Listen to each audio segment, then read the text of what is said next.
Sjećam se kad su bila samo dva kanala, politika se čitala i pila C kafa. Gledao se Dnevnik u polosa svakog dana, tamo uvek ista priča, uvek jedna ista banda. Tad je bilo lako da se širi propaganda, narod je verovo u reči sa ekrana. Nije bilo mesta da se čuje druga strana, sve dok negde preko nije došlo do promene plana. Danas posle ratova, protesta i promena, demokratije, interneta i novih tehnologija, borbe za prava i slobodu govora. Posle svega sve je opet isto kao nekada, i dalje su na vlasti lažovi marionete, prate naređenje i sve otimaju za sebe. Džabe 1000 kanala i sve društvene mreže, u ekran nabijamo glavu i od sukoba svi beže. Sistem te laže, ne veruj šta ti kaže, ovaj život je borba od rođenja do groba, zato ustani odmah.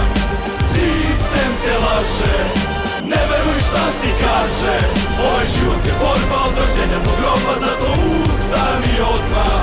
Od malena mene lažu i rade me ko volinu, pričaj mi za Jožu da se sanka u koritu. Dali su mi maramu, zastavu i zakletvu, drugovi se ne prodaju ni za kajmaka kašiku. A punje su uvalili po vilama na Dedinju, šatru svi smo isti ali svinje ipak vladaju. Smo hteli demokratiju, izašli na ulicu, trošili energiju, popušili kurčinu. Strane agenture me izvuka ko majmunčinu, da napije se suzavca, da nam sjebu državu. Sad slušamo baronije iz usta loših glumaca, al nisu oni vlast, već pozorište lutaka. Znam ja kome laži, od koga sam ja zgažen, banke, MMF, korporacije su važne, a sistem i postoji da za njih pravi pare. I bit će pravde tek kad ovo carstvo padne. Sistem te laže, ne veruj šta ti kaže, ovaj život je borba od rođenja do groba, zato ustani odmah.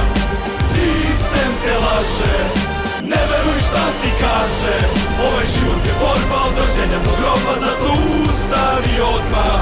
Čovek veruje šta vidi, čovek veruje šta čuje, ne kapira da od rođenja mozak mu se truje. Propagandom sistema kako god se sistem zvao, tabloidi, televizija, spinovana stvarnost koja radi na tome da izgubiš identitet, da budeš samo poslušnik, truli mediokritet, da krivicu svaljuješ, na nevinom iskaljuješ. Veš što si slep, što si ponovo namagarčen, popio si otkaz, to su reforme, to mora. Nema plate, kasne rate, seku struju odmah, pa muriju izvršitelje, čekaš kad će doći, kao neka tvoji preci Turke prve bračne noći. A čutao si, verovao, nadao se, glasao, sad ne veruješ kako to na dnu da si se našao. To trgni se na vreme kad te boli, glasno reci, to nisi dužan banci, ali si dužan svojoj deci. Sistem te laže, ne veruj šta ti kaže, ovaj život je borba od rođenja do groba, zato ustani odmah.